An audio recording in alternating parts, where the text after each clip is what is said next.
us today to celebrate our veterans. And I know that our boys and girls have been studying about that, and we are thrilled that you are here. We know that this is a special day for you. We know that this is to celebrate those of you who are here, but we also want to make sure that we remember those who are not. So we thank you for being a part of it. Moms and dads, we are so glad that you came. Grandparents, we're glad that you're here with us to celebrate.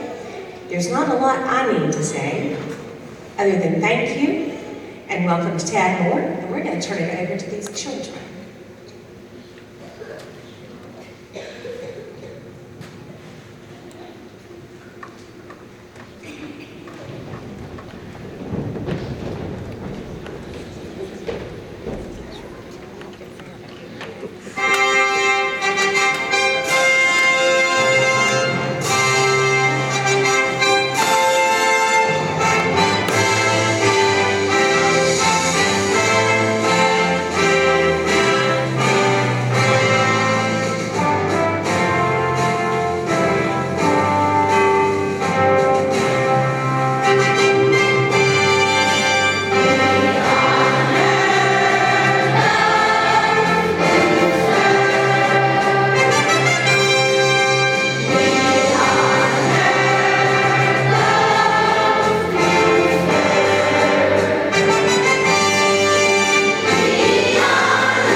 Welcome to the Tadmor Elementary Veterans Day program. We especially want to welcome all of the veterans who have joined us today. We are excited to celebrate your service and sacrifice to our country. Please rise and remove your hats for the presentation of our flag. These flags are being carried by members of the Tadmor Elementary Student Council.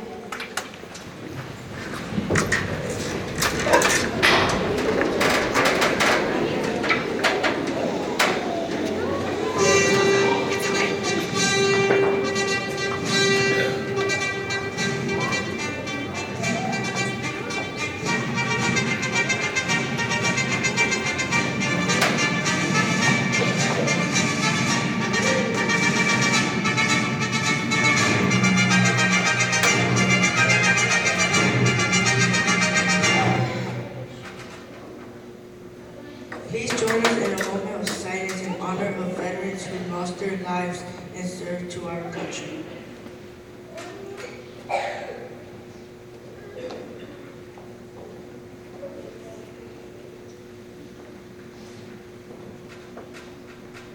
Thank you. Please remain standing for the Pledge of Allegiance and the singing of our national anthem. Ted to which pledge?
You may be seated.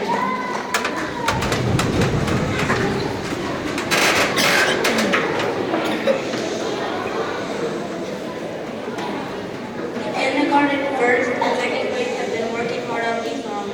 We hope you enjoy them.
You hear the branch of military that you served in. Please stand.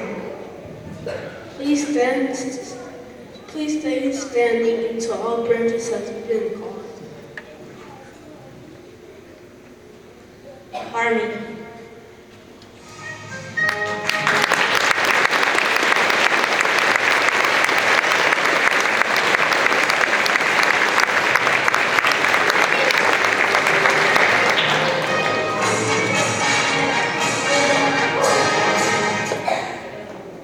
Navy.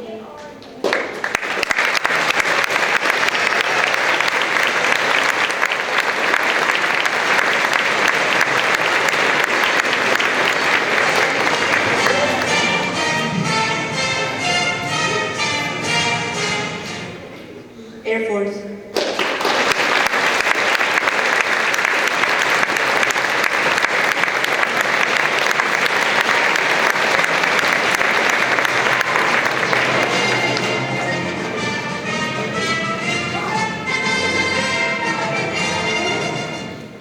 Marines.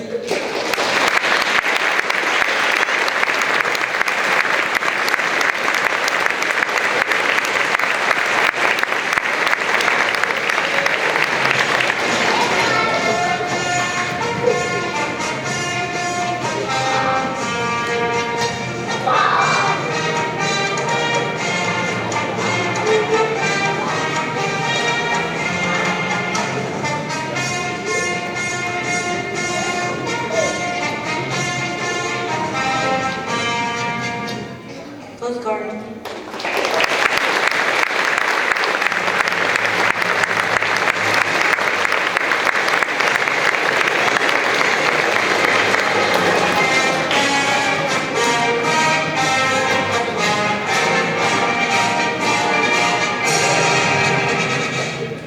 Please join us in a round of applause for these brave veterans.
It was just a little white table, but it brought tears of pride to my Uncle John's eyes the Veterans Day he came for dinner and stood by it, set for one person, even though nobody would be eating at it.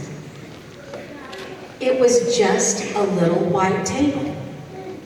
But earlier that day, Mama had told Gretchen, Samantha, and me the little table we were setting for Veterans Day was just like the ones that have stood across America in the dining halls of the Army, the Navy, the Marine Corps, and Air Force since the Vietnam War ended.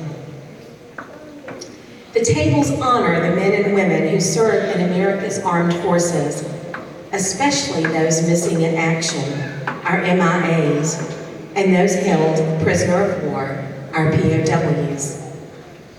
It was just a little white table, but it felt as big as America when we helped Mama put each item on it, and she told us why it was so important. We use a small table, she explained first, to show one soldier's lonely battle against many. We cover it with a white cloth to honor a soldier's pure heart when he answers his country's call to duty. We place a lemon slice and grains of salt on a plate to show a captive soldier's bitter fate and the tears of families waiting for loved ones to return, she continued. We push an empty chair to the table for the missing soldiers who are not here. We lay a black napkin for the sorrow of captivity and turn over a glass for the meal that will not be eaten, she said. We place a white candle for peace and finally a red rose in a vase tied with a red ribbon for the hope that all our missing will return someday. Mama finished speaking just as sunlight spilled on the table and filled the overturned glass. It was just a little white table, but it suddenly made me want to burst with a feeling I couldn't explain when Mama told us how much our setting the white table would mean to our Uncle John that night. Then she told us something we didn't know. Our Uncle John, the one who gave us big bear hugs and spun us with airplane twirls and called me his Katie girl, was a POW in Vietnam before we were born. It was just a little white table, but it gave us the courage to ask Mama what happened to Uncle John, and she quietly told us his story. When Uncle John served in Vietnam, he was sent out on a rescue mission, and his helicopter was shot down behind enemy lines, she began. And he and his 3 crew members were taken prisoner. One crew member, named Mike, had serious wounds from the crash, but Uncle John and the other men tried to help Mike get better and persuaded a guard to bring Mike some medicine. Then one day, when a guard looked away, Uncle John and the others had a chance to escape, but Mike was still too sick to go. So Uncle John stayed behind because he wouldn't leave a fellow soldier alone, so far away from home. But how did Uncle John get free? We asked Mama. Sometime later, Uncle John had a chance to escape again, and somehow he was able to take Mike with him, carrying him on his back and collecting just enough rainwater in big leaves to keep them alive until Uncle John found an American infantry unit to help them. But even though Uncle John did everything he could to bring Mike home alive, Mike's wounds were just too serious, and he died before the rescue helicopter landed. I know that Mike was only 20 years old, and he dreamed of playing football, but he loved America enough to give his life for his country when duty called. And I know how much Uncle John loves America too, but he learned when helping Mike that a soldier risks his life for a fellow soldier because the best of your country lives in every man and woman who would lay down their life for you too. It was just a little white table, but it needed words of gratitude, like Mama's Thanksgiving meal. So before Uncle John arrived for dinner, Gretchen and Samantha and I decided to put 3 gifts of our own on the table to honor our veterans. Gretchen colored pictures of all the objects on the table, and Samantha wrote out the words of "My Country 'Tis of Thee" as a tribute in song. But I didn't know what I, a 10-year-old girl, could ever put on the table that was as important as each veteran's gift of freedom to me. It was just a little white table. But I looked at it all dinner long, and in the quiet inside me, I could almost hear the silent soldiers of the empty chairs saying, "Remember us, please. We are real people, like your Uncle John and Mike, who left families and friends and homes and dreams of our own to protect your birthright of liberty from disappearing as easily as sunlight from a glass." It was just a little white table. But it took my words away when I hugged Uncle John that night and wanted to thank him for serving our country so bravely. So I just hugged him even harder and told him I loved him. Uncle John hugged me back even harder than I had hugged him. And that's when I knew what I could put on the table. My promise. My promise to put the words from my heart into a little book about America's white table. In the book, I used Gretchen's pictures and Samantha's song and Mama's story about Uncle John and his friend Mike, because I hoped that everyone who read it would set a white table on Veterans Day too. So the brave Americans the little white table honors won't ever feel forgotten in the country they loved so much. Then in the salt on the little white table, I traced in the grains of their families' tears what each man and woman who serves America is to me, a hero. And that's when I saw the tears of pride fill my Uncle John's eyes. It was just a little white table.